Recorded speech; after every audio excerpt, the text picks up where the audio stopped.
It's time for the Mason Crosby Show with Mitch Nellis on the Wisconsin Sports Radio Network, powered by the Potawatomi Sportsbook and on the free Odyssey app.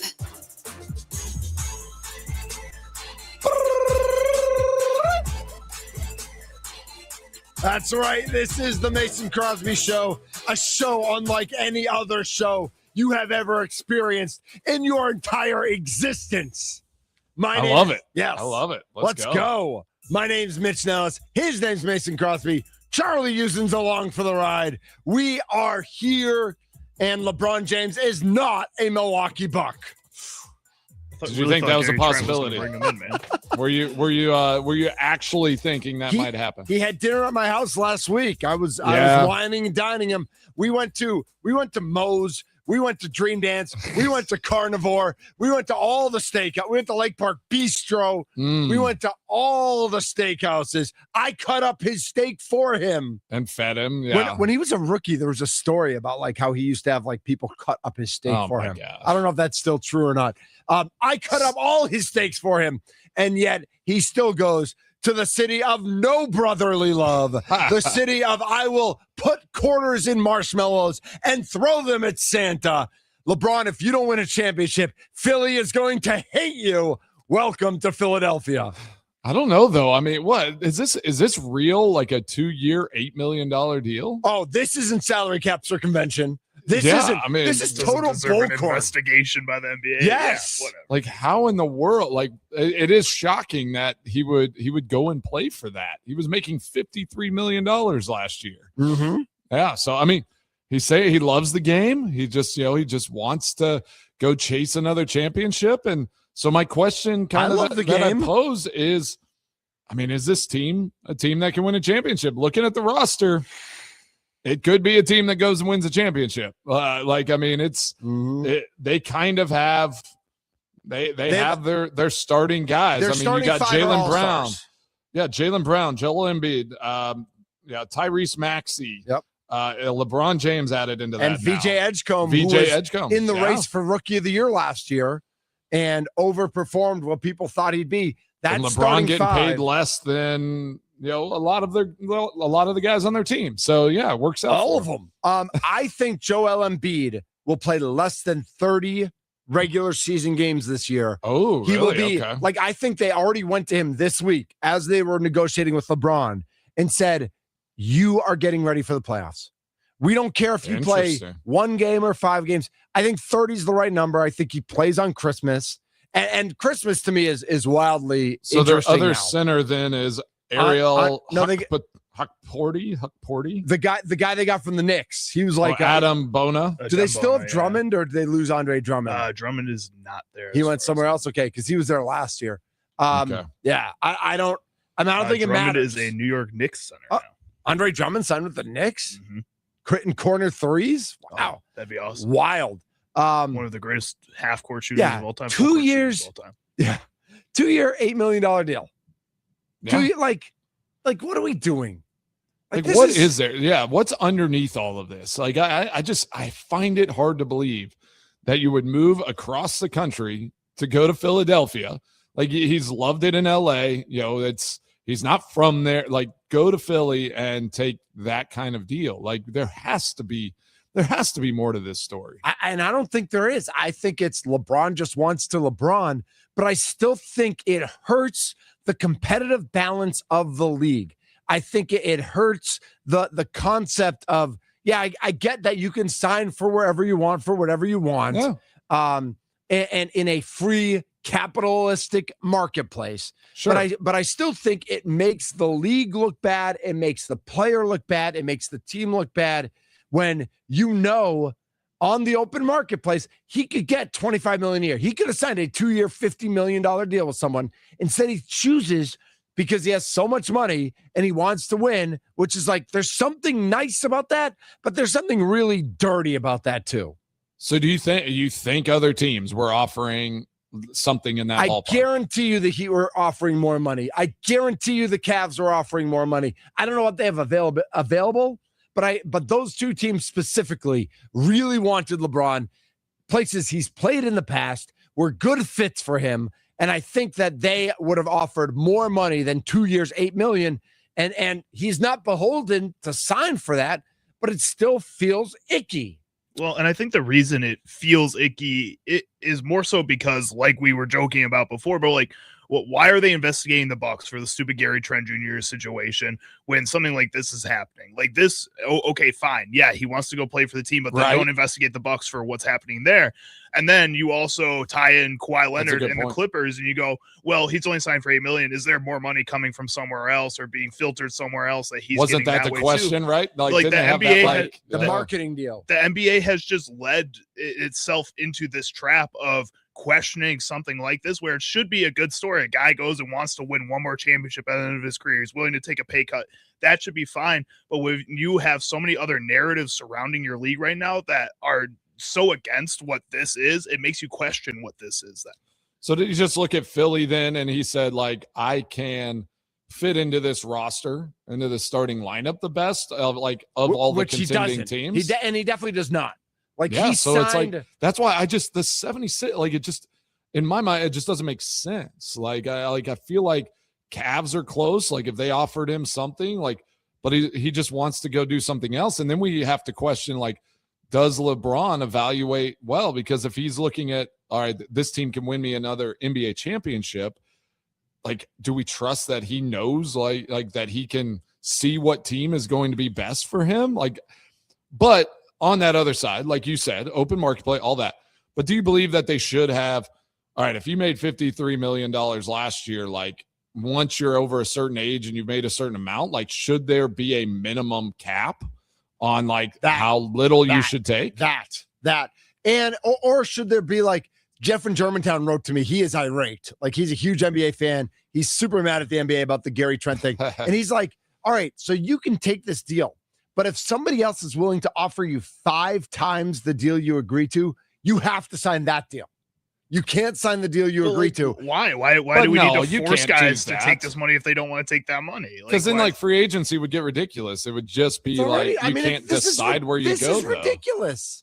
Then it's just a bidding war, because, like, I'm sure guys get similar deals, maybe a little more at certain places, but even in the NFL and other sports, and they're like, I want to go here. Yep. I'm willing to take a little bit less. You can't just say, like, whoever pays the most, like, you got to go. I know. I agree. 414-677-1250 is the Nick Law talking text line. Your thoughts on this? 414 says Rodgers took $10 million to play at the Steelers. Yeah, but Rodgers is done.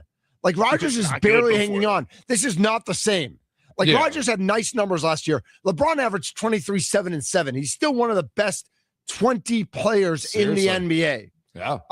Nick says LeBron getting $1 per flop is crazy work. Love that. That's Love awesome. that. That is so true. Fantastic.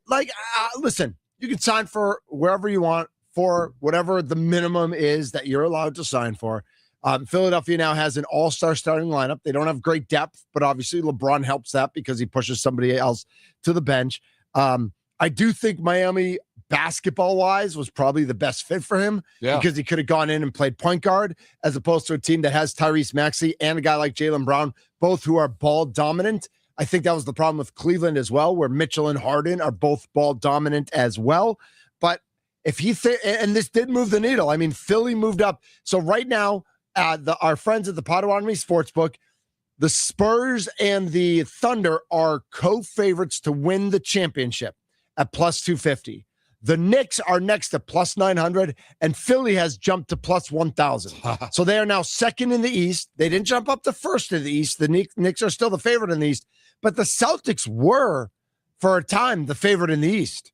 And they have dropped to third, just above the Heat, who are fourth. And I don't even see how the Celtics are that. Like, I think someone is wildly overvaluing. I know Tatum's back and healthy, and last year with Brown without Tatum, they were really good. So this year with Tatum and out Brown, but I think the Celtics, are in trouble. I think the Celtics and the Knicks hate this move even more than Miami does, and I think Miami hates this move. Well, I look at it as even like a business decision, and for him financially, he's been in LA. I don't obviously playing there and how much time he spends there. Like, he has to be a resident there, I'm assuming. Mm-hmm. Like, I don't know if he can get around that. I would, like, if you're going to take less money, like, go make your residence back in Florida. Go back to Miami Heat. Right.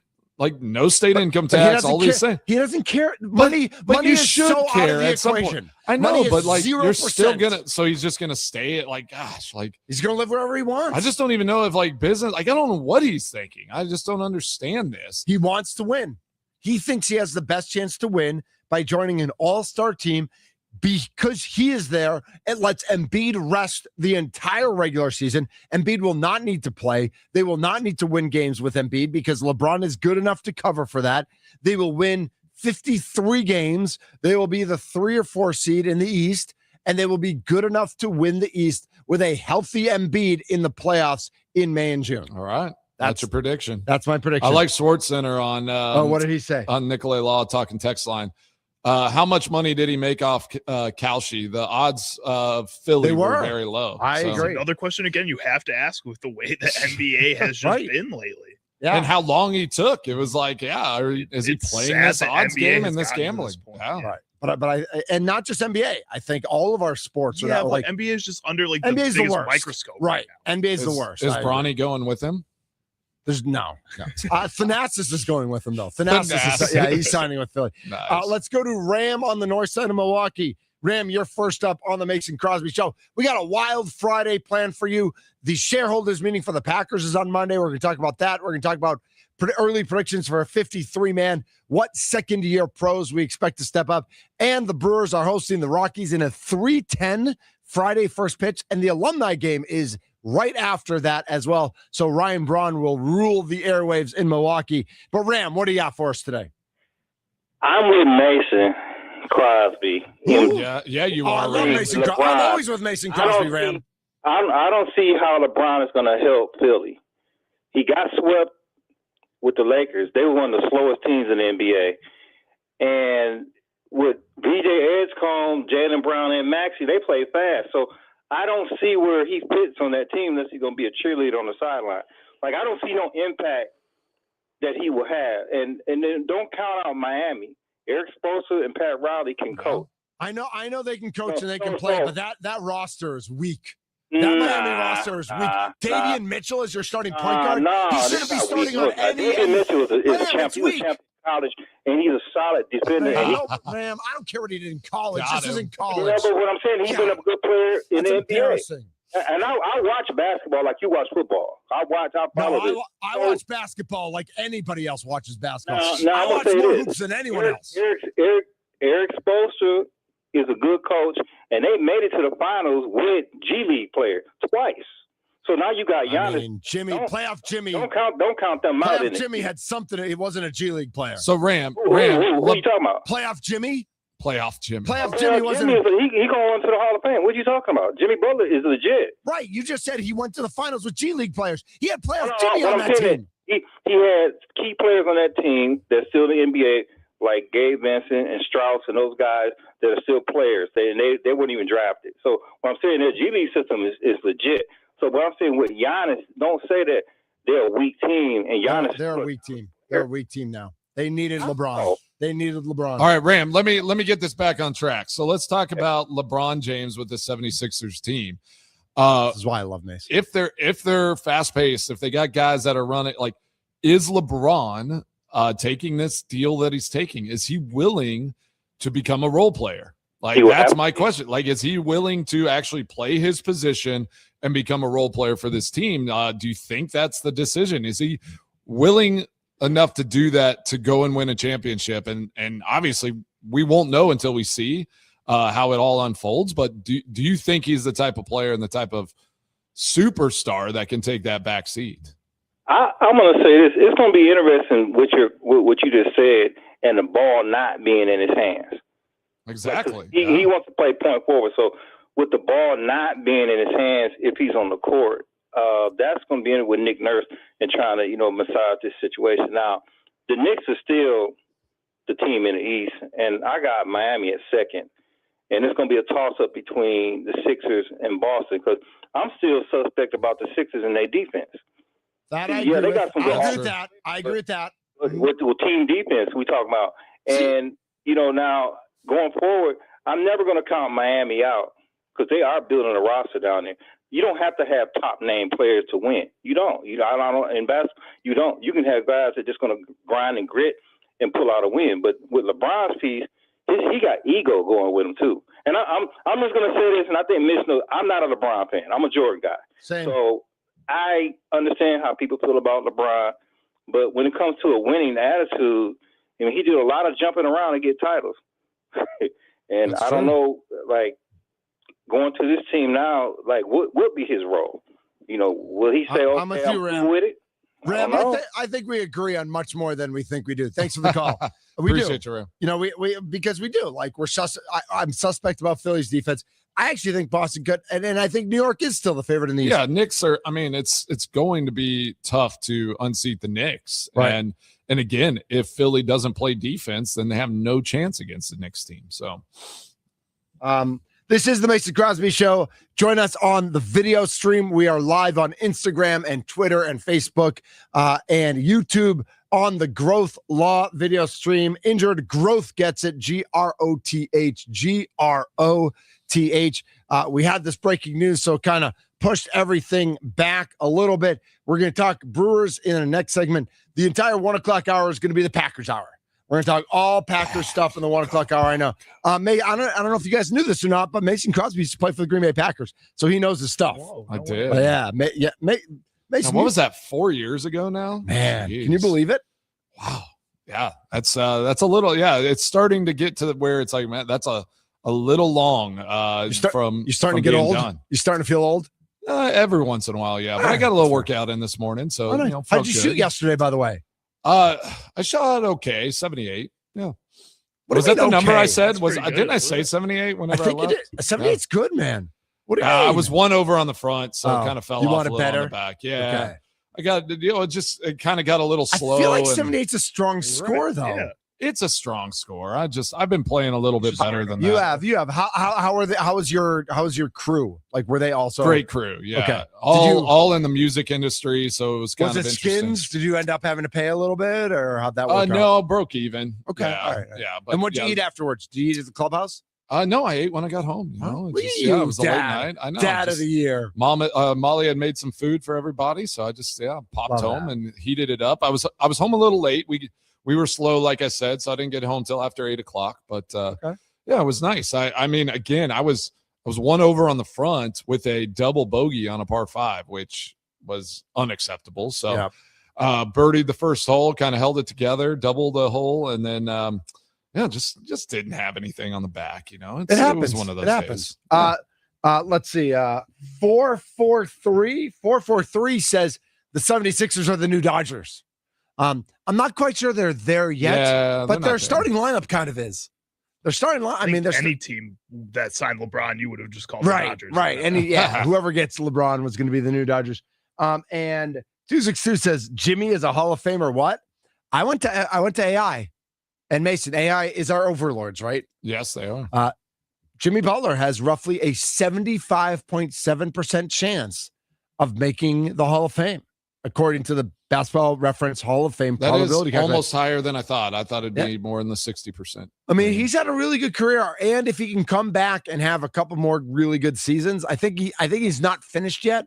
Obviously, he had a big injury last year, but I do think if he comes back and can do something, am I wrong? Real quick, Tyler Hero has a couple videos out there about like being excited to be in Milwaukee and working hard and stuff. There we go. Am I going to be a little like I keep right now? Why not? Right, I keep thinking about like how bad the Bucks are going to be, but like if Tyler Hero's all-star Tyler Hero and this team can come together, I don't think they're going to be great, but I do think under the new coach they will be a team that works hard. Yeah, and I think I could be into that. Is this like a protection mentality where you're like protect your feelings and it's like maybe I expect that they are going to be bad and I'm just going to go into this season and whatever happens, like if they're bad, then I knew they were going to be bad. If they're okay, then it's like, all right, we feel good about it. Because from the very beginning, as they started making these moves when Giannis was traded, I'm like, this team I think could be a play-in team. Everything like, but I the think Gary they could Trent be a move. play-in team. Right, everything but the Gary Trent move makes sense. Yeah. Like the Gary Trent move is such an outlier and a stupid, like honestly, I'll say it today and I'll say it every day. If John Horst were here right now, I'd slap him in the face. I'd just like to wake him up and just say, and like, I don't care if he presses charges or not. Like, I'm slapping John Horst in the face for giving Gary Trent that deal. It makes no sense. I think there's a chance he doesn't even make the team. Like, I think they could sign him to a 4-year, $64 million deal. He shouldn't make this roster. Like, he's not good enough to make this roster with Burries and with Hero and with the guys they got from Miami. Gary Trent is not good enough to make this team. My thing is, if they did kind of collude and like promise him this number to take like lower deals, like why? Like, what was holding them to honor that? Like, if it's just like a handshake and they're doing, like, what's he going to do if they just don't go ahead and, give him that deal? I mean, he's not going to come out and be like, well, they promised me. It's like, well, who said? Like, is there something in writing? There has to be something somewhere in writing if that was actually a deal. But yes, it doesn't make sense. But I mean, we'll see. Maybe what if he goes out there and just has a solid year and this team is the 8th seed coming in and they get in that play-in tournament. I think they could be a top 10 in the East and just at least get a play-in game. I think they could sneak into, I agree. 8, 9, or 10, they could sneak into that. 414-677-1250 is the number. Let's look at the Milwaukee Brewers, who are hosting the just terrible Colorado Rockies. I do have some Brewers news that Steve Sparky Pfeiffer just shared with me. David Hamilton reinstated from the 10-day injured list. Braden Shoemake designated for assignment. Braden, we hardly knew you. You actually did okay. You did fine. For your service. Yeah, we wish you luck in your future endeavors. But Hamilton will be back. Does that mean he starts right away? Because that is kind of the Murph way. We'll get into that and look at this series. Oh, and I saw Greg Jones just got signed up, didn't he? Who signed Greg Jones? Mike Jones? Was that the Yankees or Red Sox? Ew. Yeah, somebody. I saw Greg Jones' name come across something, and we got ripped on Greg Jones for a little bit. Cubs. Oh, he was the Cubs. That's right. I love that. I love that. Okay, that's who it was. Craig. Yeah. You go, Craig. We got plenty of baseball talk to get to. This is the Mason Crosby Show on a Friday. It's Friday.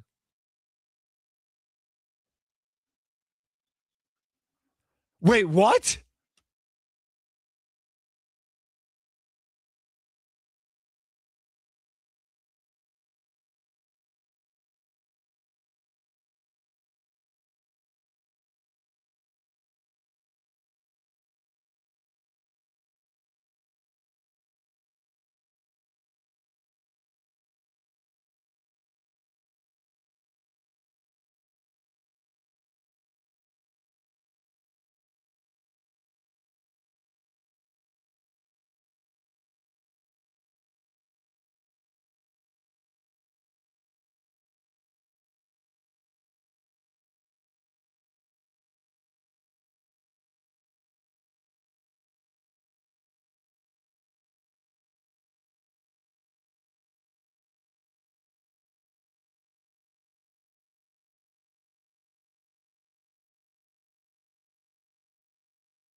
Mason, I thought you were going to come up from downstairs. Oh, you thought I was going to do that? Yeah, I thought escalator. That would have been perfect. What's up, Dad Season?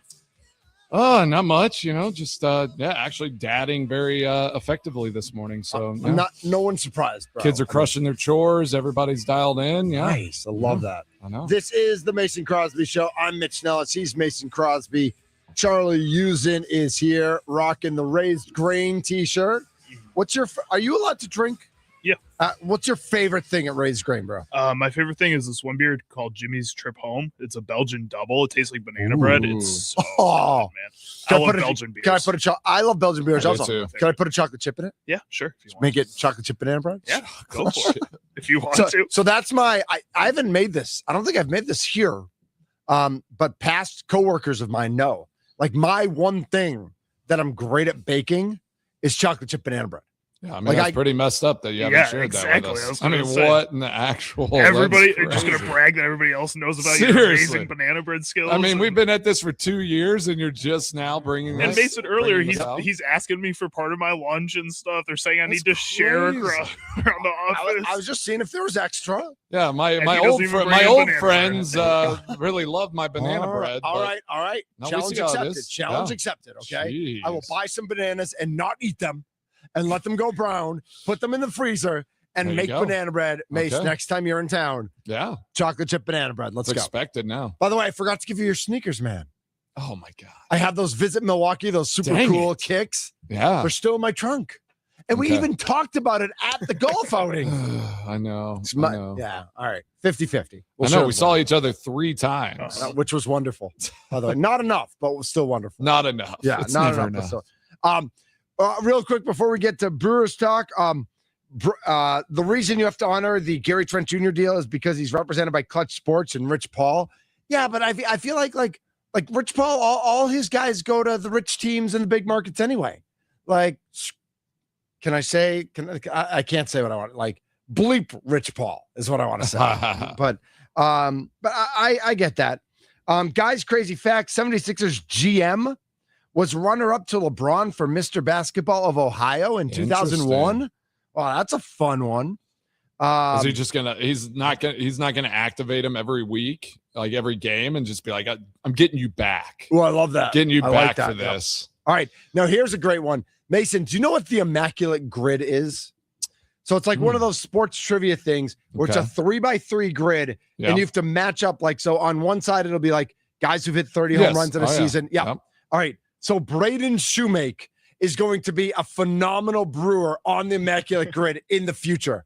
Like guys who played for the Brewers and I don't know who the two teams. Greg Jones might be pretty good. Greg Jones might be a good one too. Greg Jones, a Cub and a Brewer. If he ever plays a game, that'd be a good one there.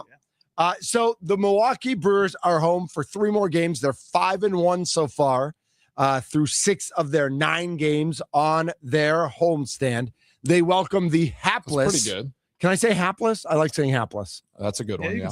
They welcome the hapless Rockies to town, whose one point of positivity. Does Hunter Goodman really have 31 home runs right now? He's awesome, dude. That's pretty awesome. Where did this guy come from? He was good last season too. I know he was good, but where did he come? Haven't they already doubled their wins from last year though? Like, so the Rockies, this teams they're on their way up. Yeah. They're on their way up. They're still 41-63, 17-34 on the road. Tonight we've got Tomoyuki Sagano taking on Shane Drowan. Sagano's 9-4, so he has 9 of the Rockies' 41 wins.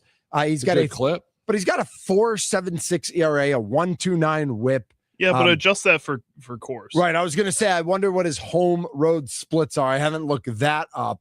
Shane Drowan comes in at 5-3 with a 3.20 ERA. Never mind. Oh, his home road trip. At home, he has a 4.15 ERA, which is better. He's 6-2 at home. Away, he has a 5.32 ERA, 3-2. Yeah. The Brewers did face Sagano once before. Yelich went 0 for 3. Churio was 1 for 3. Tarango for 3 with an RBI. Bowers 1 for 2. Ortiz 0 for 2. Hamilton 0 for 3 with a strikeout. So not huge success for the Brewers lineup going through against Sagano. But to me, this comes down to, Mason, and we'll see this not just tonight, but I think throughout the weekend, is like just just come and play your game, Brewers. Like, don't try to do anything. Don't be a hero. Don't try to do anything majestic. He gives up home runs though. Sagano does. Yeah. I mean, you've got up 18, but you've got Drowan, Gassler, and Miz pitching. Like, just go out and do your thing. And I'm on record. Like, I know it's the Rockies, but I still love Drowan. Man, I'm following, like, you to do me, love Drowan. Right. To me, Drowan's my number 4 right now in this lineup. Like, in this, assuming Harrison's in there, it's Miz, Harrison, and Henderson. And I've got Drowan the number 4. Like, I think Drowan's above Sprout, above Gassler. I think Drowan's really good. And I just think, like, I don't know. It's eye test. I don't fully trust Sprout yet. So right. Yeah. I think that's fair. So I'm like excited. Drowan. Yeah. What do you think? I mean, like, do we do a parlay on the Mason Crosby show? Just a fun one, but yeah, for the 3 of us since we were so far off last one. We were so far off. Mitch was right. They won. They did win. They did win. Yeah. And we did originally have Yelich getting a hit. And Yelich was like a foot away from having a home run too. Again, he just hit it to the deepest part of the ballpark. Do they give you like any payout if you're close? Like, is that okay? Oh, yeah. They should. Yelich was so close. He almost hit a home run. All right, here's $1. All right. Thank you. Who's going to hit a home run for the Brewers today? I actually have an idea, but I don't know if I love it. Ooh, okay. I think Terrain gets one today. I mean, he's so due, right? Yeah, he's due. Like, I think Bowers is also due. I think Churios will do too. You think Churios do? All right, all 3. There we go. David Hamilton? Why not? All of a sudden, relax. I like that Hamilton's, just right back. He's right back in it. Terrain, Churio, and Bowers to homers plus 5,000. $100 to win $5,000. I'm not doing it. There we go. I'm doing Terrain. All right, so Terrain is in there. I do like looking at pitcher props. And how many? What's the over under for Drowan on strikeouts? It is 5.5. I think he gets a 6. I think he gets there. Yeah, I just don't love that one. You don't love it? That one's. Yeah, I could get it down to. I could get it down to 4.5 and pay. Because we've got a home run in there. The odds are still pretty good. How about we give? How about 4.5? How about Goodman for a home run? You want Goodman for a home run too? I mean, I could see this being like an 8-1 game and having Goodman hit a home run. All right, just so he's so hot. All right, so I've got Goodman for a home run, Terrain for a home run, Drowan over 4.5 plus 2,500. Yeah, that's our parlay for the people. $100 to win $2,500. That's a little more sensible. $10 to win $250. I like that. Yeah, I like that. And remember, it is a 3:10 first pitch today. So Sparky's going to have the leadoff show from 2 to 3. And I know he's got Sam Dykstra coming on at 2:40 to do some Brewer talk. Does Sam do? He's a big.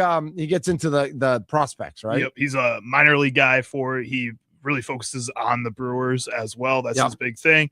And with the trade deadline coming up here, I think it's really important to dive into those prospects, find out which guys are truly available for the Brewers, which guys are truly untouchable by the Brewers, which guys are blocked within the system, which guys have a clear path right now. It's really interesting as you get closer to the trade deadline when the Brewers are supposedly supposed to be this big dog on the market this year. Got it. Here's an interesting. They kind of released this lineup a little late. Like Colorado had already had theirs, and then they activated Hamilton, because I had looked before this segment and they hadn't had it. They didn't have the lineup up, but they do now. And what we talked about yesterday, Ortiz moved over to short whenever Hamilton came in. Wow, look at you knowing ball. Well, I mean, we talked all about this. It was like, better not suck today, dude. Like, if he goes out there and has like 3 strikeouts, 2 strikeouts, Ortiz? If he has 2 strikeouts or more, I'm gonna be mad. Yeah. We ran the numbers. Are we yesterday. surprised about that? That like, they didn't like that. They just should I go off? to pregame and should I talk to Murph and be like, Murph, I have the numbers. He's put Hamilton at short. Keep exactly. Ortiz at if you want to give Cooper Pratt a day off, put Hamilton at short. The problem is defensively, Ortiz is so much better at shortstop than Hamilton is. Yeah, but then again, his bat just suffers so much. All right, so here's the it's going to be interesting. I like that it's happening, so we can see it directly and see the evidence that at shortstop Joey Ortiz just cannot play ready, offense. You ready for shows talking to shows within shows? Show. Looking up, and it is gone. It's almost time for the first pitch. Let's see who's in today's starting lineups. Brought to you by Lakeland University. Experience it your way. Visit lakeland.edu. It's the leadoff show on the Wisconsin Sports Radio Network. Yeah, we're still still the Mason Crosby show. Hasn't taken over yet. Sparky's like, what are you guys doing? I know. He's going to come running Sparky, in. we're just playing the starting The lineup. game's not till 3. Right. All right. So Yelich at DH, Churio in left, Turang at second. Normal top 3. Wild Bill catching, batting fourth, Garrett Mitchell in center. That's kind of been your top 5. Like that's been your 5 guys regularly. Then Luis Lara gets the start in right today. Jake Bowers is at first. So no Andrew Vaughn in the starting lineup today. They wanted Lara's bat in there. Lara so far, he's 6 for 25, so he's hitting 240, a couple RBI. He's got a stolen base. Jake Bowers 7th as he tries to get out of a just humongous slump. Joey Ortiz at shortstop, batting 8th. David Hamilton batting 9th. Over under 2.5 bunt attempts for David Hamilton. 2.5. 2.5. Not like, and that's like if he fouls one off. Yeah. Or I know what an attempt is. Yeah. All right. Well, Charlie doesn't. I know what an attempt is. Doesn't know what it is. Mace, I know It's you if know. he I'm not attempts that fresh. if he attempts at it, if Right. he like shows bunt, Yes. and Over I under got 2.5. What do you it. got? This is like when you taught me about gambling. Yeah. Over, right? Got to take the over. Oh yeah. I agree. Got to take the over. And then after the game today, Mace, we've got the alumni game. I don't understand this. Team Wisco against Team Milwaukee. Like what? How do they Is it decide Milwaukee that? part of Wisco? Like isn't What would you everybody- rather it be? I'd like to know what you would rather that be. Just Team Blue Team versus blue Team yellow. versus team. Oh Yeah. yeah, exactly. Yeah, see? Same I'm stuff. wearing my blue and yellow today. But they got to promote the Wisco. It says Wisco too, actually. On this? Yeah. Where? Oh, So it does. has is. Milwaukee and Wisco. Yeah, So right, okay. yeah, right. So 'Cause it works. They're one team. That's not 2 different teams. Ryan Braun is on Team Milwaukee. He's with Tim Dillard, who joins Sparky once a week on Wisconsin Sports Daily. Corey Hart, who did pretty well in the home run derby last year. Yeah. Jeremy Jeffress, George Kataris is on that team. George Kataris was in Moneyball, and he was referenced as the Greek god of walks. Nice. I believe, because he was of Greek That's right. Greek descent. Richie Sexton and Travis Shaw. Man, if Team Milwaukee doesn't hit 100 home runs, I don't know what's wrong with them. Just Richie crushing. Sexton and the mayor of Ding Dong City, Travis One Shaw, of the best nicknames ever. and yeah. Ben Sheets, they're going to put you shutout. Except that Team Wisco does have Giovanni Gallardo and Bill Hall and Jeff Jenkins. Is Brooks Kieschnick going to hit and pitch? Because he did both. So is this game? It's live pitching. Yeah, it's a full go. 3-inning game. So I don't even know if like does everybody get to hit if you just pitch like if you're 9 up, 9 down, is that it? Probably, right? Like, I Right. mean, if it's supposed to be real, unless they're just like, it goes by in 15 minutes. All right, we had an hour to do this. Let's just keep playing. And We have to keep going. Eric Thames is on Team Wisco. I assume he's going to have his sleeves. So Eric Thames, Mace, I don't know if you remember him. He's the guy with Cut the him off. super huge guns. He's got guns. Yeah. All right. So so Eric Thames and Jesus Aguilar are on the same team. I got to cheer for Team Can Wisco, you even man. fit both of Team them in the Wisco. same dugout? Like those are the 2 biggest dudes. Are they I know. wearing the jerseys? Are they wearing the Wisco jerseys? I'll bet they are. I'll bet they're wearing Brewer jerseys versus, I don't know. That's a great question. Yeah, It's what going to be a jerseys? blast though. Like I'm excited. I'm excited and bummed, Mason. I have tickets for this game. I'm going to the game today, Okay. but I have to leave after the end of the game. no. Like I can't stay for the alumni That's game. lame. Well, it's my fault as the keeper of the calendar in the Thunder household. I forgot to put the game in the calendar. And so we have a birthday dinner for a good friend coming over. So I got permission to be a little late to dinner, but I didn't get like permission to run. Permission is the wrong word. Nice. I negotiated. You negotiated. Yeah. But I also like it's we're having like a fun night at the house and What and, time is dinner though? like 6ish. Oh man, that's Yeah. early. Yeah. That's early. You're getting old, man. Oh, I love early dinner, man. I'm not a barbarian. I can't eat at 8. That's crazy. Maybe like dinner at the house. Yeah, probably a little early, but Yeah. if I'm going out, maybe, Right. yeah, 7, Right. 7:30. Yeah, like tomorrow night we're going out for another friend's birthday. Ugh, too many birthdays. Because then you just go home. Like Right. you kind of want to get people out of the house. You don't want Yes. them. Gosh, how do we feel about linger? Like people that linger Oh, a little lingering? too long. Yeah. So we have friends whose last name starts with L. okay. And we used to call them the lingering the L's. linger. Like with their last name. I don't want to narc on them because Yeah, I know they exactly. listen sometimes and other people know who they are. But we used to call it like there was strong lingering there. And now they're like the first people out. Like they're old now. So they're like, oh, we're out. Somebody heard you call them the the lingering lingering, elves, exactly. and they decided they don't want to be the lingering elves. I know. anymore. Like, what's the etiquette there? Is there like a proper Well, and next time where Saturday, you can Mason, say, as like, you hey, know, we have an early morning tomorrow. Right. Can y'all just get out of my house? Yep. Next week, Mason, as you know, we're having some people over at the house. You guys can't make it. I get it. I know. Yeah, no big deal. But we'll see. Like I know who's going to linger, and it's not necessarily the favorite people. Like that's the problem. It's like, but I do think if you host an event where you're sending out besties invites, hang out, you're kind of just you've just opened your doors for as long as people want to stay. I agree with that. 414-677-1250. Are you a lingerer? Do you linger at other people's parties beyond what is normal? And if not, that's okay too. We got plenty still to get to on the Mason Crosby Show. Shareholders meeting on Monday. I want to talk to Mason about that. Second year players, who needs to step up, and why is his name Matthew Molden? And others. He's not the only one. And others. Yep. Yeah. And some early look aheads at who needs to be on the 53, what the 53 needs to look like for this team to succeed. I know that Ryan Wood was on 9 to noon today, and he said this team could win anywhere between 7 and 12 games. Like, this might be the easiest 53 to pick in a long time. Right. It's that, but it's also like a super hard team to predict what they're going to do. That's like, true. Can they finish games? Will they figure that out? Does Jordan, like, there's so many questions. Well, their defense is just going to be like running in circles and, like before the snap, we don't even know what they're going to do on defense. Right. Because heaven forbid the defensive coordinators speak publicly ever. We're all getting on the bus together and we're all going to ride on the bus together. We all know we're doing that.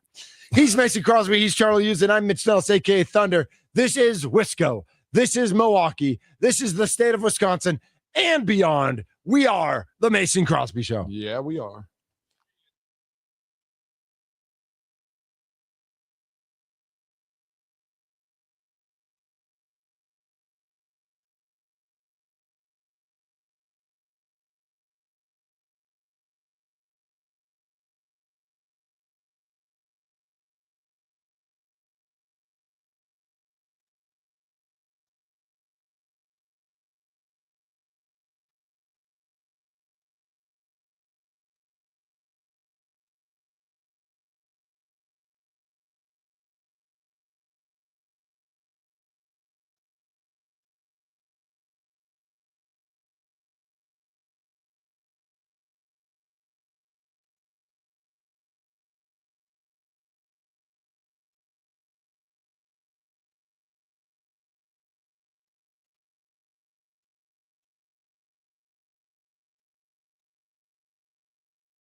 A Super Bowl champion.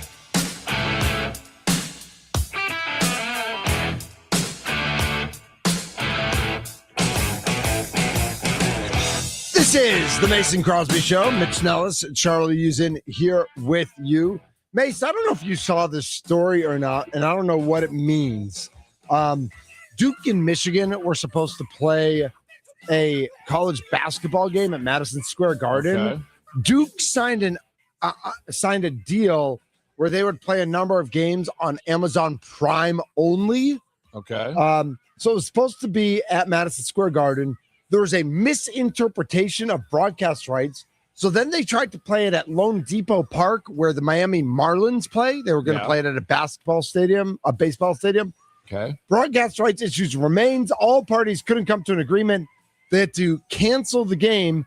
Texas Tech is now going to play Duke. So I don't know if Michigan or the Big Ten have different broadcast right partners, but this all seems seems weird. Doesn't this seem like a bunch of billionaires getting their money, like their Do you think we're going to undies in see a twist? this? We're going to see this more. I feel like just with all these TV deals. I and agree. this, the like Big 12 being Monster Energy Monster, drink. If they don't like the Jordy sponsorships Nelson, and I things asked like Jordy that. Nelson what he thought about that. He's like, I don't pay attention. I try to stay out of that stuff. He'll have Monster Energy all over his suite there at the K-State games. I mean, he's just crushing it. But yeah, there's Texas Tech though. Texas Tech says, "Hey, we're available." Yep. Like they just know how to go and get things done over there. Duke is playing UConn in Vegas. Duke is playing Gonzaga in Detroit. So they're just doing like a tour around. Right. Just all parts of this Amazon Prime Video. Jeez. Oh, it's weird. Yeah, so Michigan was like, "Where's our money? Where's our cut?" Like Yeah. it feels like we're just going to play Duke, and Duke's going to make all this cash. Either that, or the Big Ten was like, "No, we don't work with Amazon. We have a deal with Netflix." Gosh. Like It's going to keep happening. Yeah, it's crazy. In the second hour of the program, we are going to dive into our Green Bay Packers as rookies and injured players on Monday. Everybody else on Tuesday. Here comes football, Mace. Go Pack, go! It's time. Training camp. Ugh. Gross. Let's go. It's the Mason Crosby Show.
A Super Bowl champion. The Green Bay Packers have won the Super Bowl. The Packers' all-time leading scorer. A game winner for Mason Crosby. It's time for the Mason Crosby Show with Mitch Nellis on the Wisconsin Sports Radio Network, powered by the Potawatomi Sportsbook and on the free Odyssey app. Welcome into hour number 2 of the Mason Crosby Show. High noon in Jackson Hole. Yeah, I think Jackson Hole works. I feel like that's probably right. I like that. Yeah. What do you do in Jackson Hole in late July? I bet it's amazing up there right now. Yeah, and you cross over and then you go up into Yellowstone Park and maybe go see some bears. Is it hiking? There's no skiing right now, is there? I would guess there's no skiing right now, but yeah, you go hiking. You go. I want to say there's probably some whitewater rafting nearby. Ooh. Yeah. But again, it's right on the edge of Yellowstone. So you can go through Jackson Hole. There's probably great food, which I know you would love. Not live, yeah. Yeah, probably some music going on. Everything. Yeah, exactly. Nice. Jackson Hole's fun. We used to go to Yellowstone all the time when we lived in Colorado. Oh, yeah? When I was younger, yeah. Oh, nice. Very cool. Yeah, it's a nice spot. My name is Mitch Nellis, a.k.a. Thunder. He's Mason Crosby. He's Charlie Usen. We talked a little Brewers, and they got their alumni game going on. Remember that baseball coverage on the Wisconsin Sports Radio Network is presented by Xfinity. Score the most reliable Wi-Fi, one price, 5 years guaranteed. Xfinity, imagine that. As we turn our attention to our Green Bay Packers, it's the last weekend of life for Green Bay Packers until they get to, I guess, bye week or really the end of the season. This is the last hurrah. Take over our world. Yeah. Yep. That's how that works. Mason, I got a question for you because I don't know the answer to this. What's up? I'm looking at the Packers roster and I click on experience. And so they have R next to everybody who's a rookie. Yep. Then they have 1 next to first year pros and then 2 next to second year pros. What is the difference between like a 1 and a rookie and a second? Because like Will Shepard is listed as a 1 because he didn't play last year, even though he was on the practice squad. That's how it works. Okay. So like Matthew Golden's a 2 because he played last year. Will Shepard, who's the same year as Matthew Golden, is still a 1 because he's not technically a rookie. He's not a rookie anymore. Okay. Yeah. Okay. Got it. All right. Like Drake Dabney, who tight end, who like I feel like had a cup of coffee on the team last year. Maybe not. Maybe he was just practice squad. Yeah. But if you get practice squad credits and like kind of there's ways they define that out. But yes, if you have been in some capacity on an NFL roster, you are no longer a rookie. Got it.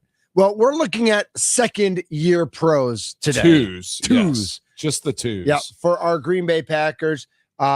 As we know, last year, Mark Murphy made the announcement from the stage. We were a big one. Yeah, we were eating some bouillon Swamico at the time. That's right. Yeah, where was that? Anduzzi's? Is that where we were? Yeah, we were at Anduzzi's. That's right. I couldn't remember where it was. It's delicious. It was so good. Matthew Golden, first round pick, and then third round pick early on day 2 or in the middle of day 2. Savion Williams, another wide receiver. Anthony Belton picked in between them. This year, as we know, the top 3 picks were all on the defensive side. Last year, they were all on the offensive side, 2 wide receiver and an offensive tackle. I don't know if you view these guys as a group at all, Mason, or do you view them individually? But certainly with Romeo Doubs and Dontavian Wicks moving on, the expectation that Matthew Golden is ready to step up, at least to some extent, exists with our Green Bay Packers. Yeah, I mean, Matthew Golden's the easy one to say, okay, now it's his time, right? He's going to be that third guy, just kind of slots right in. But I do think we got to talk about Savion Williams as well. Like, I think is his role going to expand? Like, Matthew Golden is going to get his time and he's going to get his touches and they're going to have the offense and they're going to have plays set up for him. But is Savion Williams going to be a big part of this offense? And for me, I do think he fits in more. We don't know what's going to happen with Josh Jacobs. Right. Like, is something going to happen there? Is Marshawn Lloyd going to actually be available? Right. Does Savion Williams become a multi-purpose running back? And like, is he a Cordarrelle Patterson type guy? Little Ty Montgomery. Ty Montgomery. Maybe? I'd like to think Cordarrelle Patterson more than Ty Montgomery, maybe. But yeah, I can see him because I think he's built a little more like Cordarrelle Patterson. So if they utilize him like that, I think then you might have a weapon in Savion Williams. So well, all right. So here's a question for you. Then I have specifically about Savion. If and if this kind of ties into the Taysom Hill conversation from yesterday, do you want Savion Williams to be a multi-purpose weapon, or does that mean that Josh Jacobs is banged up or Marshawn Lloyd is banged up? Do you want Savion Williams to just do what he's best at? Granted, not knowing what exactly what that is, right? Yeah. We don't know what that is. But if Savion Williams is pressed into running back, slot, the return guy, like all these different roles, does that mean something not great for other players on the team? It doesn't have to. I think he can be that. I think he can be that role without Josh Jacobs being out or Marshawn Lloyd, even if Marshawn Lloyd's healthy. I think Savion Williams can be that versatile guy because you do have your 3 set wide receivers. If those guys are healthy, Savion Williams, if you want to get him on the field, you are going to have to be creative with him because I don't know if he is just ready to take that step to be a true number 4 wide receiver. Right. So like, I think you have to be creative, get him returning kicks, get him doing things for this offense that even if he has a couple spark plays, then you're getting him running in motion. You're doing things with him that are going to be deceptive and show this team, show teams a lot of different looks. So I like having him as a weapon on this offense, whether it's if guys are hurt or if they're healthy. You have to have that as an option. So then my response to that is if something works early in the season, if you run a reverse or you can run some misdirection, do you fall into the pattern of relying too much on gadget plays? I feel like we've seen that a little bit from Matt LaFleur in the past, where it's like, there's gadget plays and he falls too in love with them, and then he forgets about them for 8 weeks, and then he falls in love with them again, and it's like kind of all over the place. Are you worried that if something works with Savion, which we all wanted to work with him early in the season, but does that mean that then he keeps going back to it? Keeps going back to it, and then you become almost predictable with your unpredictability? Yeah, well, that's a complicated question there because with Matt LaFleur, you never know. But I do think he likes to move guys around. He likes to do the motions. He wants to send guys across the formation. So I think the hope is that something hits early with Savion Williams, and then you can use him as a decoy, and you can do things all the time. And sometimes you have to run plays that you hope will work, and if they don't hit, then you just have to eat it and move on to the next. The issue, I think, is LaFleur trying to force some of those things, even if it stops working. And so then, or it doesn't work once, and then he just literally erases it from the playbook. Forever. And it's like, it's like, why? Like it just didn't work that one time. Let's not just eliminate it for good. And I think that's some of the issues that LaFleur runs into with how he calls offensive plays as well. So, I think Savion Williams, I didn't think we were going to talk that much about him, but I wanted to kind of save the Matthew Golden talk because it's a little more nuanced, right? Because I think for me, it's okay. What are expectations for Matthew Golden? And then it's like, what would we hope for him to be? And then what would be like the dream situation for Matthew Golden, where it's like, oh my gosh, like if Matthew Golden just goes off, he's worked hard, he becomes a real key to this offense. What does that look like? So I think expectations for Matthew Golden are, does he go into that 40 to 50 catch range with 500 to 700 yards receiving? Like, I think those are solid expectations for him, right? For this season. I believe so. And then I think the hope would be that he gets over that 60 catch, range, and he's pushing into that 800, 800 plus. Because that's kind of what Romeo Dobbs was, right? Like, I mean, Romeo Dobbs was never going to be that 1,200, 1,100 yard receiver, No, like even but 1,000 yard guy. But you need that 800 yard guy. But do you have enough? Do you have enough? Can you spread it out enough and like have a really solid offense if you have Christian Watson, Jaden Reed, and Matthew Golden sharing all those catches? Like, where is he going to fall there? And I think, and you're absolutely right about Romeo Dobbs. Last year, career high 724. The years before, 600 yards in 13 games the year before that, and then 674. So that was kind of his number, like in that mid 700s. So I think Matthew Golden he's got to replace Romeo Dobbs. Like that's expectation. So I agree to an extent about that. But remember, Romeo Dobbs had 724 last year with Tucker Kraft playing half a season and Christian Watson playing 13 games, I think it was last year.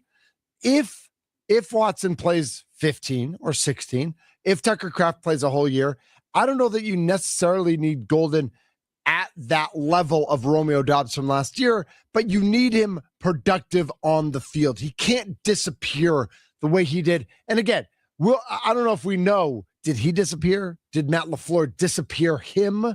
He was dealing with a little injury. Right. A little banged up at times. So I don't know that he has to get to 700 necessarily, but he's got to be present in every game he plays, whether it's 2 or 3 targets or whether it's 6 or 7 targets. Charlie, I don't know what you think about what Matthew Golden needs to do. I'm with you on that. I think if you want Christian Watson to play what his contract is worth, he needs to be over 1,000 yards. Watson played 10 games, by the way, last year. He's got to be over 1,000 yards for the first time in his career. Yeah, if that's we talked the case, about that earlier.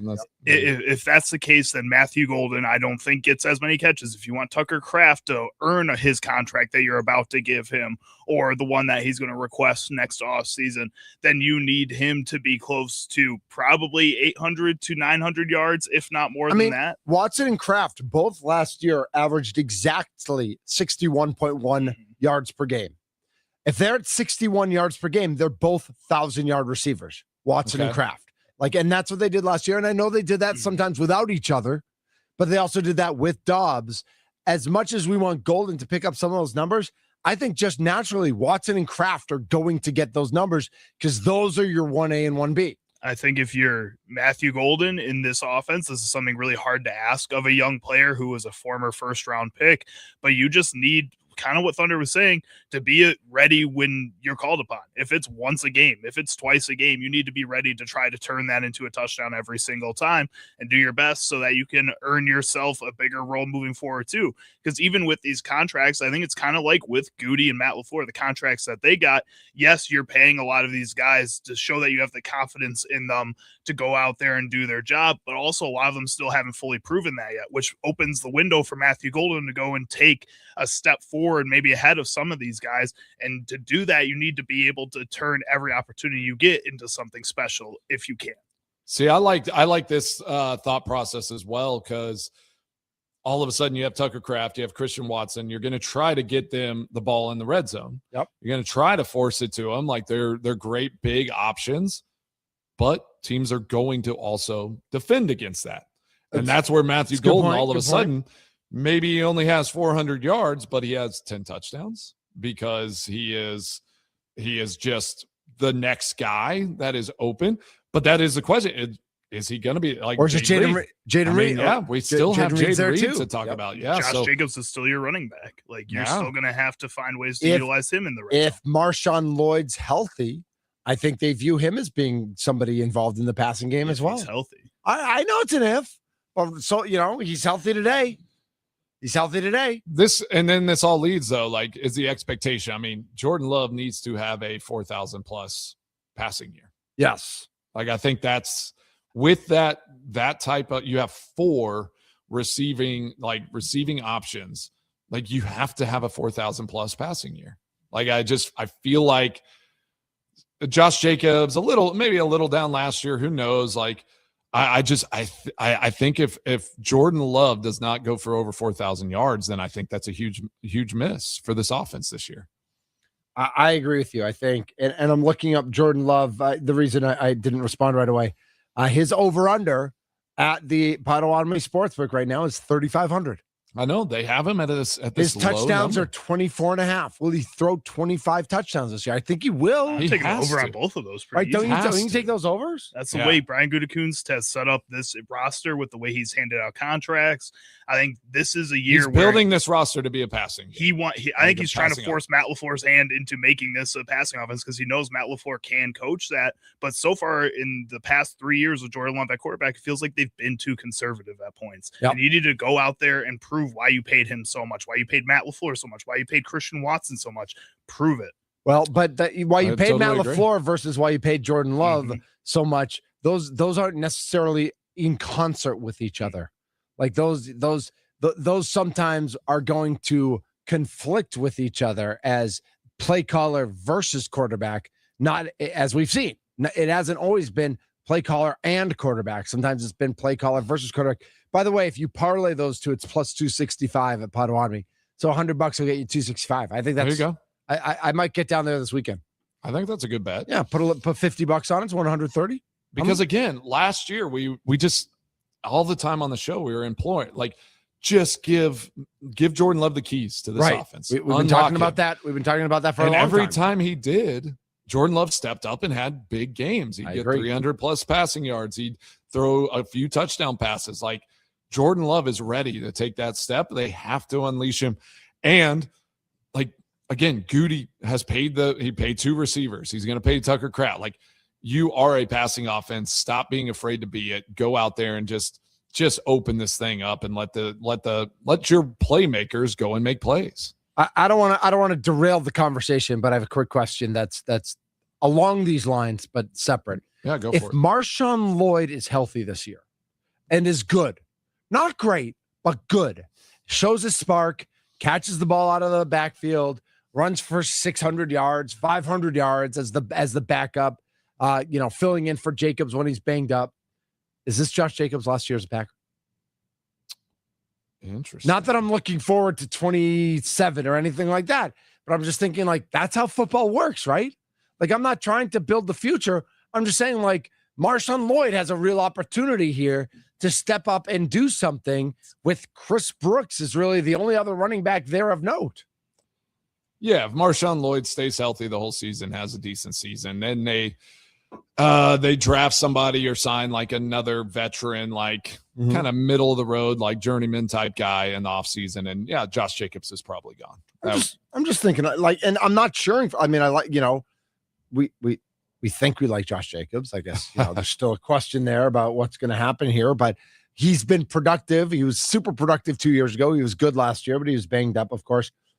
Speaking of, we are focusing on second-year pros. One of the guys protecting Jordan Love and opening holes for Josh Jacobs. Yep. How important is it? We know Jordan Morgan, and we'll talk about him a lot during this training camp. But for Anthony Belton to really solidify himself on that offensive line, how important is that? Yeah, I mean, he is the starting guard now. He's left guard, right? Correct. Right I think guard. he's right guard. Right Yeah. guard. Because Yeah. Banks is left Banks guard. is That's left right. guard.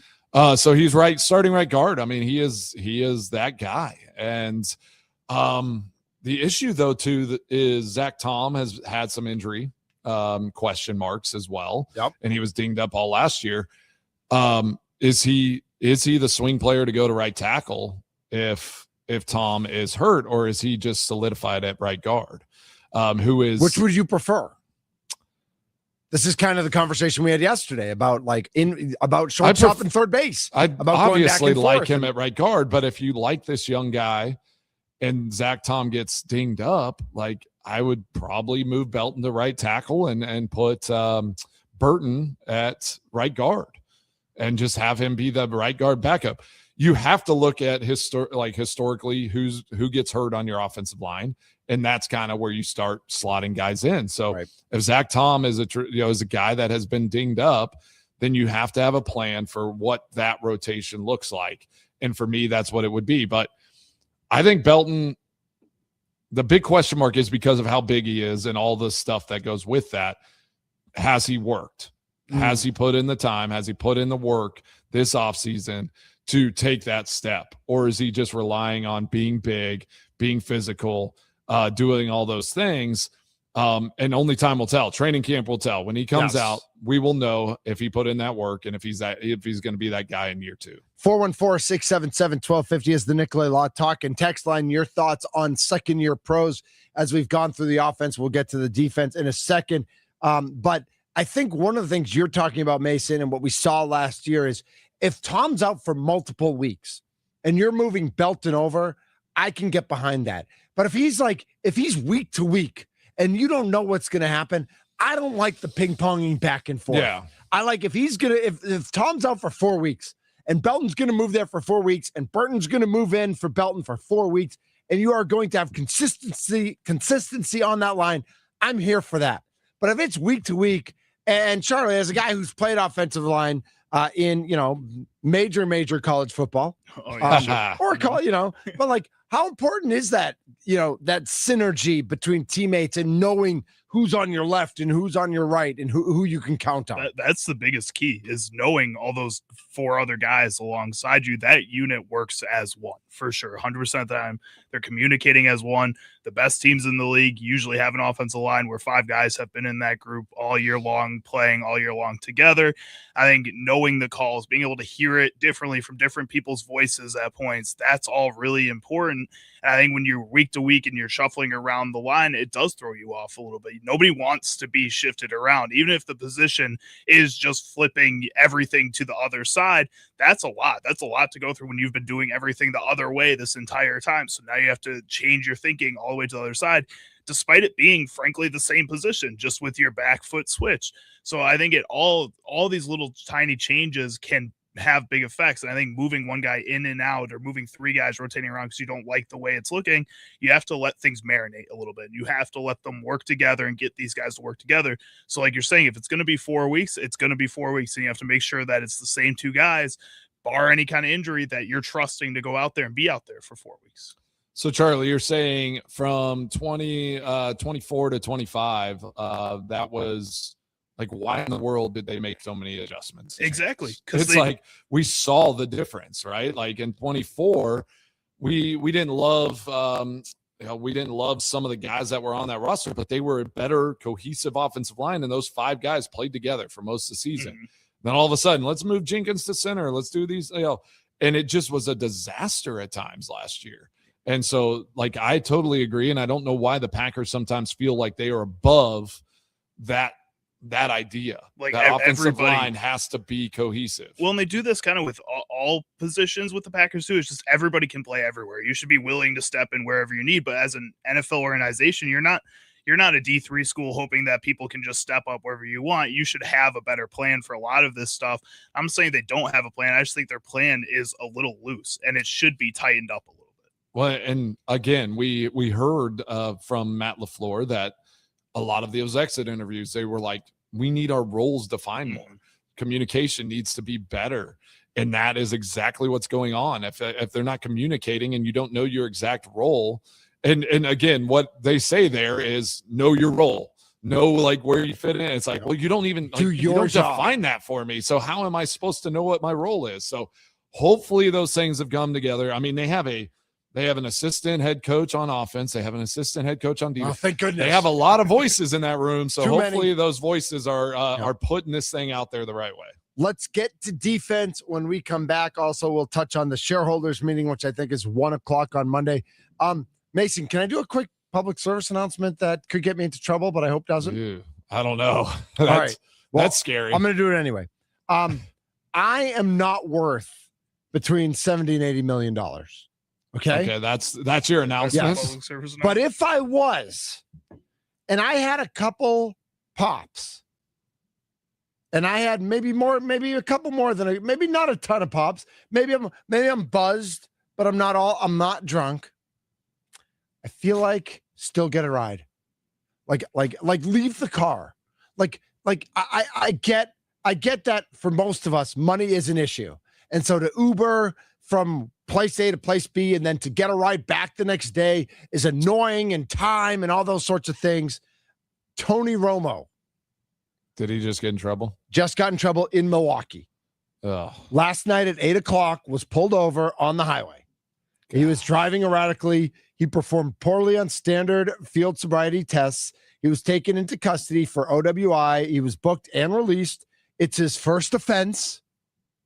But we like to say sometimes about some things we can be perfect, about some things we're not. I know that a majority of people have gotten behind a wheel thinking they're fine, maybe just being a little buzzed and that one's tough though, because he doesn't live. That's not his full-time residence. So he's visiting. Right. I mean, his family's in Burlington. Well, I know that. And so to him, he's probably like, it's a long way to get an Uber to Burlington, then have to drive up the next day and get the car. Dude, you're worth between $70 and $80 million.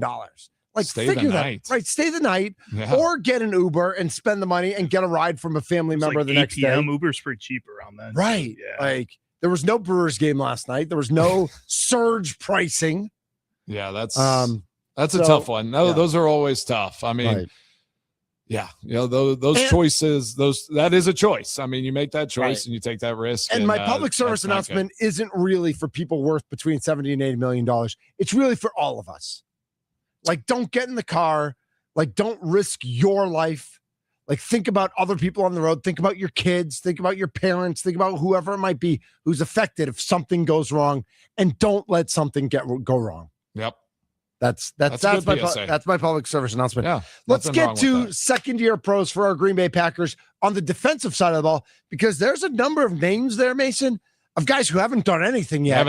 Who were waiting and could have the opportunity, especially before Micah comes back. Like, they're gonna, like, even if it's not exactly their position, there are opportunities for some of these guys to do something. For sure. I even forgot that one of them was on the team yesterday. So, exactly. Yeah, let's talk about them. So we will talk about them when we come back. He's Charlie Usen. I'm Mitch Nelson, a.k.a. Thunder. Mason Crosby. It's dad season. It's the Mason Crosby Show. Always.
song so much. Like, I don't know how you can't love the song. Do you listen to it any other day? Like, I bet you put it on even if it's not Friday. If it's in the mix, like if it hits on like my if algorithm, it comes on yeah. like Tuesday, I'm not turning it off. You don't turn it off. No. Okay. I will, after the 2 verses, I will fast forward it because I got no patience for like the producer rapper who like raps in it. Like, You that don't like guy's that part? terrible. No. Okay. That guy's terrible. Yeah, that guy's terrible. Rebecca Black is lit. Dude is like. What do you think Tony Romo was listening to whenever he got pulled over? That's the question. Probably Morgan Wallen. Morgan. I mean, well, I hate that wrong. for him. I mean, he made I'm a not bad choice, and Yes. now it's gosh, I just hate it. Stinks. Yeah, Stinks. I hate when bad choices and there's consequences, and it'll be interesting. It'll be interesting to see what happens. With the stuff for his announcing and all that. Do they come down hard on him for something like this? Yeah. Well, I mean, it's first offense, and first offense in Wisconsin is a fine of $150 to $300, and Oh, I really? think, so it's it's Wisconsin. So I think that I didn't want to say it, but I was like, oh, okay, right. And I think even court of public opinion is going to be like, Tony, you messed up, like not a good look, but like you don't lose jobs or endorsements for one OWI where you're just arrested and then booked and then released. Like he didn't get in an accident, he didn't kill anybody, he didn't thankfully. Yeah. Like it wasn't as bad as it could have been. And I think it's kind of like, let's come out and say something, say I made a mistake. Justin Timberlake had that a couple years ago, right? And he came out and he said he had a mistake, and like his was a little more severe, wasn't it? His was more cocaine. Yeah. Oh, was it? Okay. I know it was I'm pretty sure it influence. was like heavy. Yeah. Yeah, but if you're Justin Timberlake, drugs. isn't like cocaine just like me having a beer? Like you're just like popular and so celebrity. is that like levels of celebrity? Right, Is I like think how exactly. heavy? Okay. I think it's levels of celebrity. I didn't know that's how that works. Jeff in the 414 says, I look for Watson and Kraft to have both around 80 catches, Reed around 70, Golden around 50. Going back to our conversation earlier about wide receiver spreading the ball around and what we expect from Golden and maybe Savion Williams. I mean, if they both get around 80 catches, I mean, they're going to have some pretty big numbers.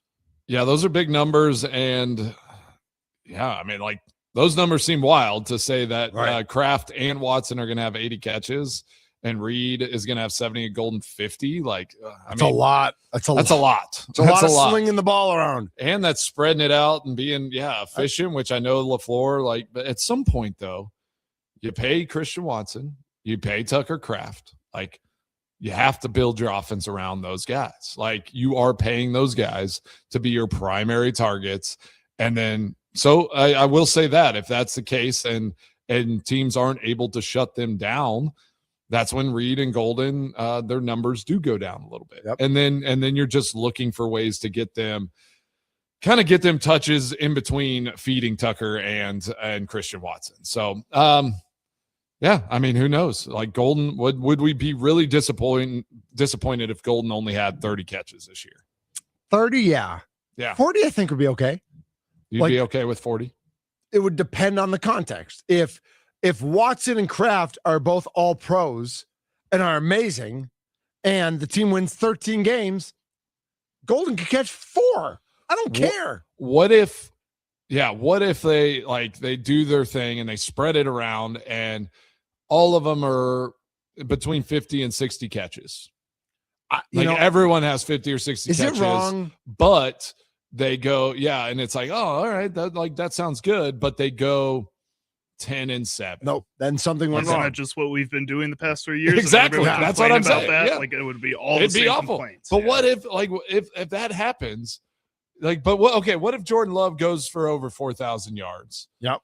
But it's spread around. It's all what point do we just change the thing? Change how we run this offense? Mason win-loss. To me, it doesn't matter. I don't think any of the. I mean, I think Jordan Love will go over the 3,500. I think he'll go over 24 and a half.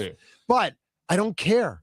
I care about the wins and losses. And it's I think because he'll go over those numbers, they'll end up winning more. But I think at the end of the day, it's got to be wins and losses. It has to be the ultimate number. And I know it is. I know you'll say that, that it is.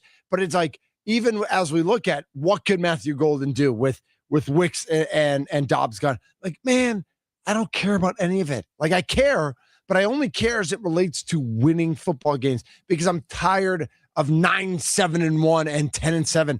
I want to see a 12-5, 13-4 team win the division. I agree. Get home games, get a home field advantage that actually matters, be playing well at home, which maybe won't happen in the winter. I don't know. Maybe they're better off playing on the road, but winning playoff games. All right, we'll save this for Monday, but we're going to do, because I saw some of the betting odds for the NFC North and all the divisions. So we'll save that for the start of training camp on like why in the world the Lions are picked in like the betting odds, like why they've now jumped and they're the favorite to win the North. So we'll save a long, a whole segment on the NFC North teams and all that for Monday. But 414 real quick wants to know why Morgan Wallen is catching strays. It's because he got drunk and he threw chairs off of like a 6'4" balcony at cops in Nashville. So you were just comparing. Like that's just like that's. So that's his level of celebrity over right. Tony Romo. Right. You think? Yes. So, okay. Yes. So that's my go-to for more. Like, I'm not a Morgan Wallen guy because I think he's done really bad things, and I know he's apologized for him, and I know people love his music, but I think he's a bad person. And so, like, Tony Romo in his bad person aura was listening to Morgan Wallen. Like, that's just where I go. So why do you think Morgan Wallen's a bad person? Because he threw a chair over? Because he dropped he cancels concerts all the time. Right. He canceled concerts for weather. Yeah. He drops racial epithets while playing video games on Twitch. And he threw a makes chair a lot of bad decisions. At cops off of a balcony in Nashville. Yeah. Like a lot of bad decisions. I don't want to get into like, do you back the blue and all those sorts of things? Just to sell. But like just Morgan Wallen is anti-authority, anti-police. Like, he just proves it by his actions. His words are fine. He makes poor choices. Right. Poor choices. For your sure. actions matter, not just your words. He can say all the words he wants. His actions have proven who he is. That makes sense. So that's why you threw strays. I get it. Right. That's why I threw strays. Let's get to the defense of the Green Bay Packers. We got a few more minutes in this segment. So looking at the second-year guys who jump out to me, Warren Brinson, Colin Oliver, Baron Sorrell. Like, we look at those three guys, we've got defensive tackle Brinson, we've got defensive end Oliver, we've got defensive end Sorrell, and Nazir Muhammad. We can put him in that group as well as a defensive tackle. 4 guys on the defensive front. They all have an opportunity to step up this year and make an impact, even with Wyatt, even with Hargraves, even with LVN, and when Micah comes back. These 4 guys all have an opportunity to have an impact this year. You got to think the edge guys are the ones you want to have step up the most, right? Because Oliver and Sorrell. Yeah, because you have it's Sorrell and Oliver need to step up while Micah Parsons is out. Because as of right now, you got Devontae Wyatt, you have Hargrave. I feel like your interior defensive line should be solid. You just want those guys to develop appropriately, but you're going to be missing a piece for 6 games. The hope is that it's 6 the hope games. is 6 right now. And I look at that too. And you talked about wins and losses, and we talked about this with Tommy, but I'd love to hear Charlie's opinion. If this team goes 3-3 when Micah Parsons is gone, how worried would we be? Do you think this is then now a 10-7 team? Like, if they go 3-3, do they get to 11, 12 wins? And remember, those 3 are at They're Minnesota, bad teams. Minnesota, at the Jets, at Tampa. Those are your 3 road games. Your home games are Atlanta, Chicago, Dallas. Yeah, so some of those are Chicago, bad teams. Dallas. Those are also a couple teams in Minnesota and Atlanta and Tampa Bay that I think could surprise you. They could be better than a lot of people are expecting them to be. I hope not. Kevin O'Connell's a really good coach, and Kyler Murray has his moments. So if he can figure that out, that Vikings team finished 500 last season. They still ended up being a solid team in the NFL. Like, there's a lot of bad things that I think could happen if the Packers start the season unfocused just because they don't have Micah Parsons. I think a lot of these young players are going to have opportunities to show out and prove that they deserve a role opposite Micah Parsons when he does come back. And I think if you come out lackluster, not even just the second year guys, but all the veterans that are ahead of them too, on top of that, somebody has to step up at some point. And I think if you're going 3-3 to start the season, it's because one of those guys didn't step up. It's because you're still struggling with your pass rush. It's because if you're not getting pressure. Like, you're not replacing any bit of what Micah Parsons gave you, and you need to replace at least a little bit just so that you can hold water. I think you can afford 2 losses. I don't know if you can afford more than that. See, that's what worries me though, is if you don't get if you're not getting pressure, if you're not doing anything dominant on defense without Micah Parsons, when he comes back, then it's just like, well, we know no one else can do anything. You're just gonna put it all back. We're on just his gonna back, we're just gonna double team season. Micah Parsons. We're gonna just, because we saw what they can do without him. They can't do anything. So it is, I think the defense for sure has the most pressure to come out to start this season and find a way to be effective without Micah Parsons, because they lost 5 games in a row at the end of the season without him. And now Jonathan Gannon has the most pressure of any coach on this staff to put a defense out there that will be effective while Micah Parsons is not on the field. Yeah, I think it's Gannon is walking into potentially a really tough job. It's a tough job, but right also now, if they can get to 4-2 or 5-1, and then Micah comes back, all of a sudden Gannon's going to be a genius. Right. I do have, like, Tucker Kraft is the type of guy I just don't know on that offensive line, I'm not in that locker room, so it's hard to know. But the teams that I were like, you kind of knew who was going to galvanize. Like Aaron obviously was going to, say the stuff in the media, the relax, like the things. Who on this roster?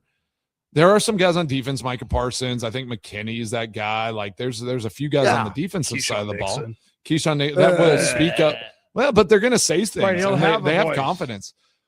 But I'm like, if this team gets down and they're trying to find it middle of the season and make a run, like, who do we hang our hat on that we feel confident to go and make that run? It'd be Micah Parsons. That's it. Micah. Okay. Yeah, I think Micah, and I think. Do we expect Jordan Love to be that? I do this year. I think we need to have that expectation. Yep. And maybe Josh Jacobs also, because he's been a voice in there. Yeah. Yep. And is it Christian Watson's time? They paid him. Christian Watson should have a little more voice. Tucker Kraft will be that guy. Yeah. If Tucker once he gets paid, he will. Ryan has kind of stepped up as the face of the offensive line. They've interviewed him a few times this offseason. Can one of those veteran offensive linemen step up and take that role too? Yeah, I like that. Interesting. You gotta have some. You have to have an offensive lineman with a voice, and that team in that offensive room. We thought Elton Jenkins was going to be that guy, and that didn't work out. No, because our best teams, it was TJ Lang, Josh Sitton, a lot of guys with voices. Voice. I mean, our whole Bakhtiari, Corey Lindsley. Like, Corey didn't say a ton, but nobody was messing. Like, Corey was gonna, he was the strongest guy in that room. Like he was the man. But you just knew TJ Lang and Josh Sitton would have fought everyone on every other team, and you got that vibe, and you went with them. So, what is Mason Crosby doing this weekend? Let's find out. Extra points are next on the Mason Crosby Show. Yes, sir.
What's on Mason Crosby's mind today? Now I'm thinking. It's time for Extra Points, powered by the Potawatomi Sportsbook on the Mason Crosby Show with Mitch Nellis. On the Wisconsin Sports Radio Network. All right. Great week, fellas. Charlie, thanks for stepping in Great and helping week. out with the show. Course. Mitch, always a pleasure. Charlie, we got next week. I think you guys might be on your own next week. Ooh, just loners. I didn't approve that. I I know. don't know. We'll see. That's going to be a mess. All right. I do. I just, I have to say something, guys. You'll never walk alone. You will never walk alone. I'm going to the Liverpool preseason game at Geodis Park tomorrow night. Let's go. Taking Elizabeth. I am super pumped. Yeah. Should be. Molly You're was not all like, going? everyone has something going on. Nolan Okay. is so bummed. He has a birthday party, like with some, a buddy turning 16. Like they're going to Top Golf doing stuff.